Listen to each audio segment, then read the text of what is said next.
Thank you very much, Mr. Secretary General Montella and Roberto. And thank you, Mr. President, for your leadership during these extraordinary and difficult times.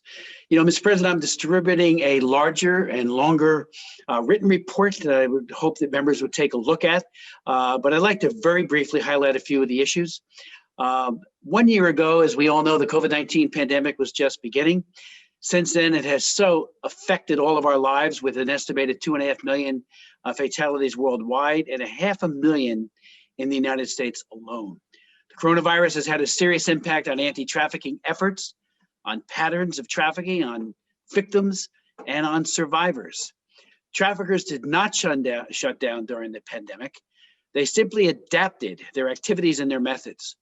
Meanwhile, vulnerable people were made even more vulnerable by both the virus and its deleterious effects on the global economy. Victims still needed and need today to be rescued.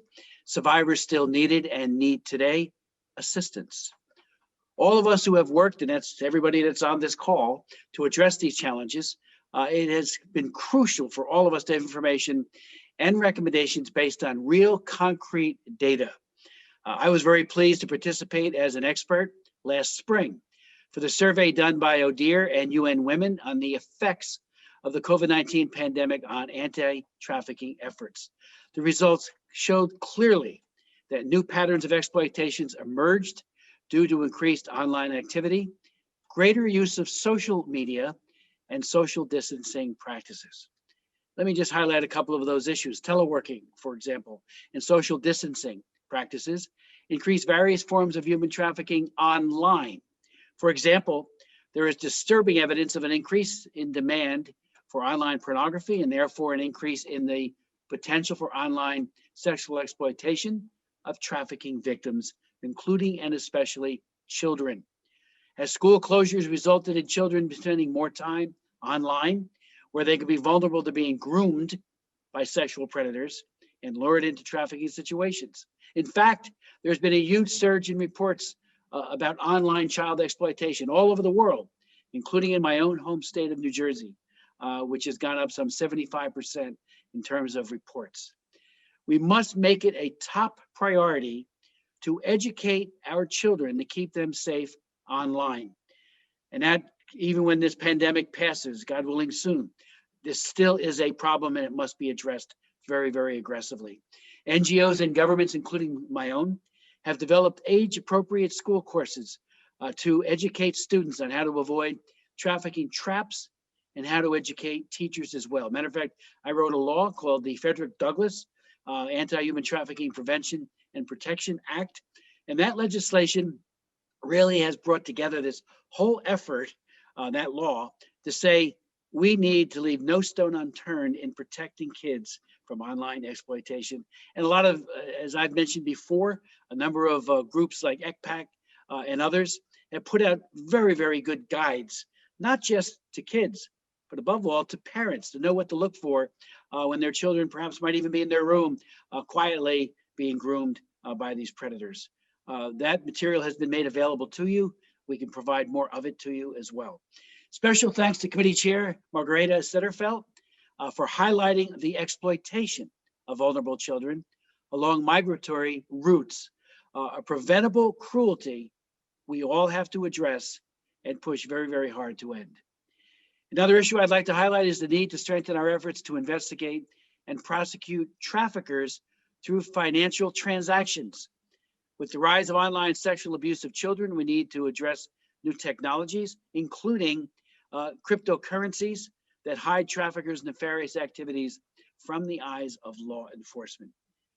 I was disappointed that our governments could not come to agreement during the ministerial last December to strengthen OSCE commitments in relation to the effects of the COVID-19 pandemic. The draft proposed by the United States and Belarus would, among other things, have included provisions especially addressing the issues I just raised. So hopefully, it also had language addressing demand. And even if we do everything possible to identify and assist victims, we will not be successful until we work to eliminate the demand that fosters it.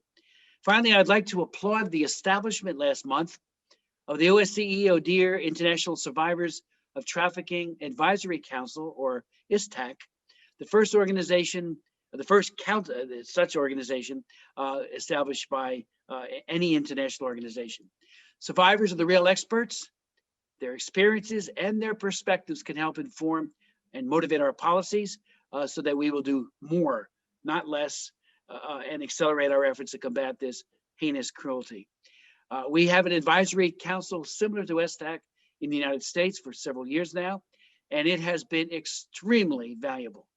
I hope that the OSCE and all of you will take full advantage of the expertise that this new advisory council offers. I would just point out to you, my colleagues, I began working on combating human trafficking back in 1995 after meeting and listening to survivors. Matter of fact, prior to offering the first supplementary item on human trafficking at the 1999 OSCE EPA meeting in St. Petersburg, Russia, I met with several rescued trafficked women and was deeply moved and challenged to do more. Matter of fact, I invited several of them to come to Washington, where they testified and told their stories.